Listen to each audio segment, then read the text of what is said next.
როგორ შევარჩიოთ ექიმი? ექიმი არის ადამიანი, რომელსაც ვანდობთ ჩვენს ჯანმრთელობას და ექიმის შერჩევა არ არის მარტივი საქმე.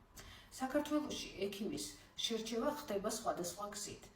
უფრო ხშირად ახლობლების, მეგობრების, ნათესავების რეკომენდაციით. ასევე ენდობიან სოციალურ ქსელებს. თუ ექიმი აქტიურია სოციალურ ქსელში, თავდაჯერებულად საუბრობს, მიიჩნევენ, რომ ის სანდო ექიმია.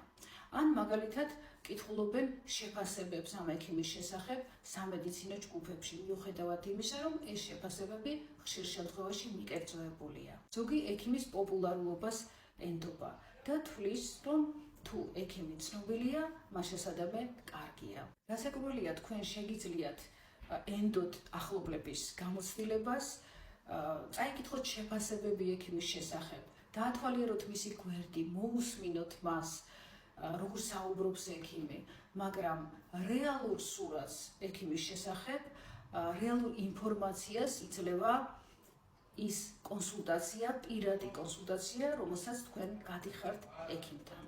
მე ჩამოგითვლით 10 ძირითად კრიტერიუმს, რომელიც დაგეხმარებათ ექიმის შეფასებაში. პირველ რიგში დააკვირდით, როგორ გისმენს ექიმი.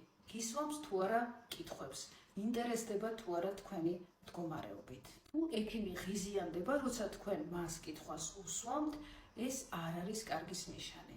ექიმმა უნდა დაიცვას ეთიკა და კონფიდენციალურობა.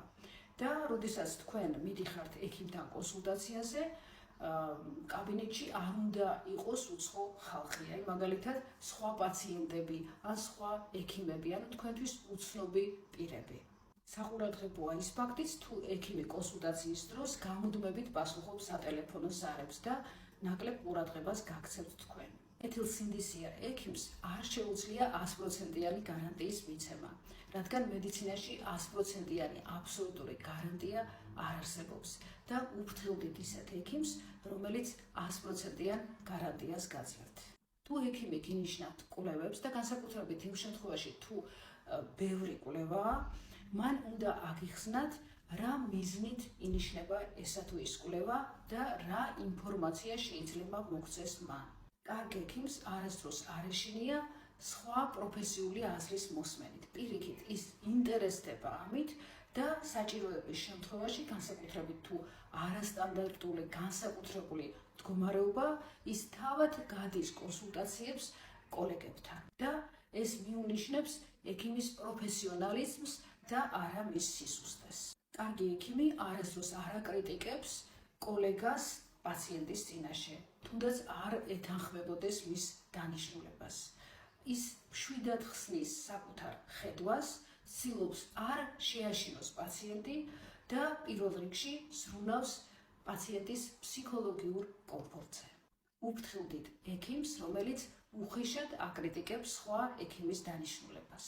მნიშვნელოვანია არა მხოლოდ ექიმი, არამედ ის გარემო, რომელშიც ის მუშაობს.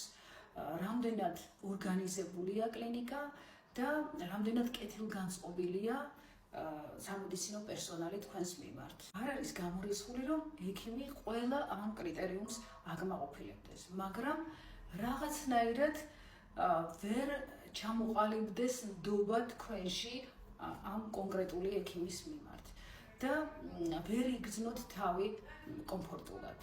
შეიძლება ვერც ახსნათ მიზეზი, რატომ.